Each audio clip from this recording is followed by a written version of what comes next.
Hi, Shelly here. This week is super busy, so I want to do a little bit of an easier project, a little quicker than normal.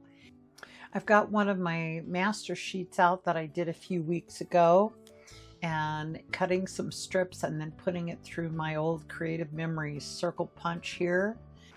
I'm just going along trying to get some interesting backgrounds going. The whole reason why I did these Masterboard sheets is I was trying to come up with a way that it would be thinner than the time I collaged onto my background, my whatever you call the paper that you put down on your table that I used to use. And that was really a lot of fun, but those are very thick and they have their uses. The Masterboard, I would call it, but these sheets are definitely thinner than those first ones that I did. That's why I'm calling them sheets, because I'm using deli sheets. And then I used matte medium to collage onto them with my papers. They're thinner than the first ones I did, but they're still a little bit thick. So I think I want to try it next time onto tissue paper. And then I saw Sean Petit do one time where she does it onto the papers themselves onto each other. So maybe on some wax paper, that would be fun too. So I think I'll try those two next, possibly. There's a lot of texture on these sheets. They're kind of hard to get into the punch at times, but it really did work pretty well. I'm really surprised how these circle punches have held up all these years.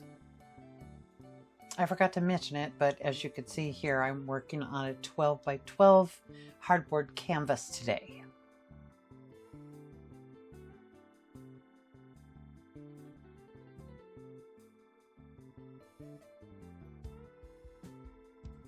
Thinking about how I want to put my circles on my canvas.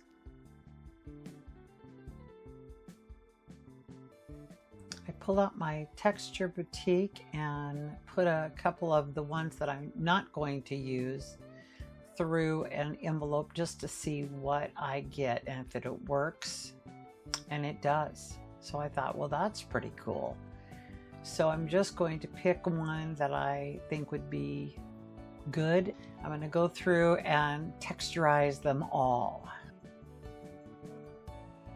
Now, if you don't have a Sizzix or a Texture Boutique and you still want to put some texture on something, all you got to do is cut a piece of craft foam, put your papers opposite side down, the good side down on top of the piece of fun foam, and then use a ballpoint pen and a stencil, or you could draw your own design on the back and then go over it with the ballpoint pen to make the embossing on the opposite side.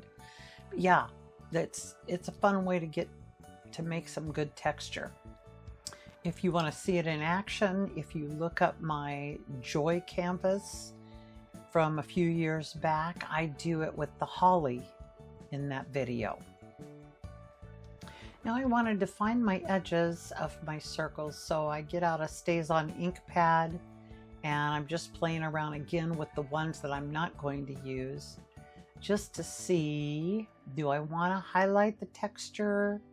Do I want to use a dauber and go around to do the edging? I don't really love the dauber idea. It's not working that well for me. And so I'm going to get an alligator clip out with one of my little pom-poms and try that. And again, it works well, but not quite what I'm looking for. And then I'll try some of my dark gray with a liner brush and see if I like that better. And yes, I do. So it's going to take quite a while here, but I'm going to go around, and I'm not being real careful about this. I want it to kind of be rough. So I'll put a little bit on and then smush it with my finger. I like to smush it away from the object so I don't smush. My smush isn't making a mess, more of a mess on my object, but goes off, as you'll see here.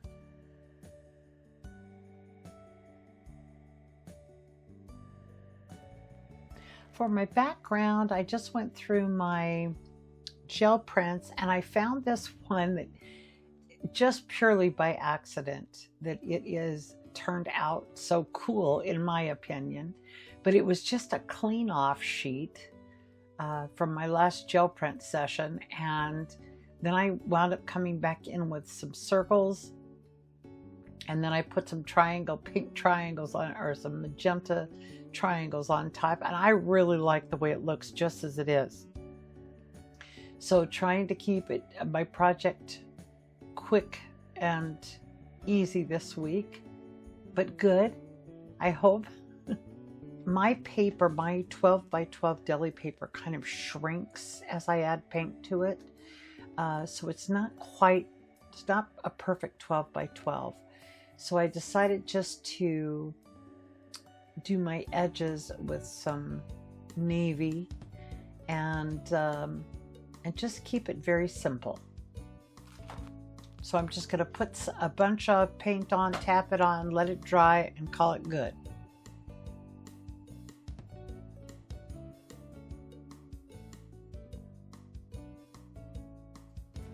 I dried my canvas a little bit with my heat tool, then let it dry completely on its own. And now I'm going to put my paper on.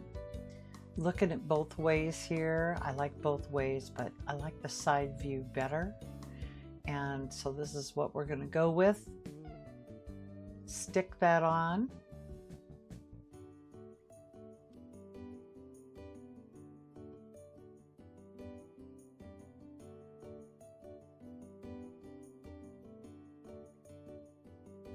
And then to finish up, I like to grab a couple of baby wipes and tap all over, just gently kissing my canvas so that my texture is all the same and everything's nice and even.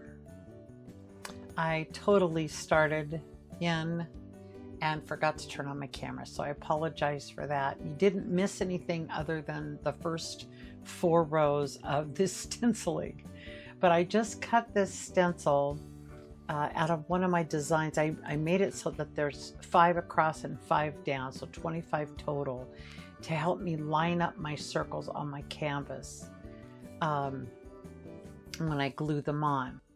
I'm using a mix of khaki, burnt umber, and my dark gray. A nice little subtle little something in my background to add a little more interest, but then help me get my circles in the right place.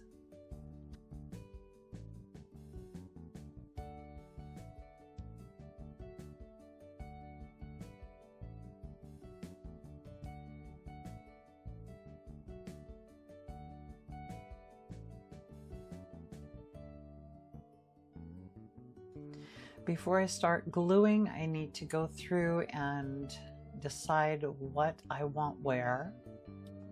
I'm trying to be mindful of some of the ones that have lighter color or that have similar markings, so that I don't put those next to each other and space them out a little bit more.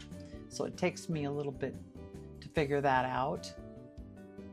And then once I do, I'll put a little bit of my Beacon Fast Grab glue on the back and put them down right in the middle of each of those little stenciled on designs.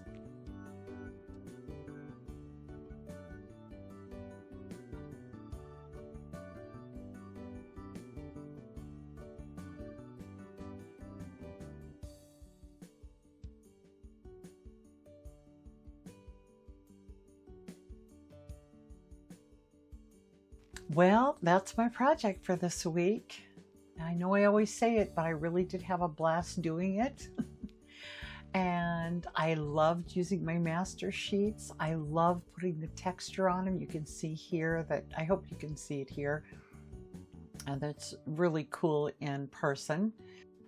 Hey, thanks for watching this video, and I hope you'll join me in my next one. Bye for now.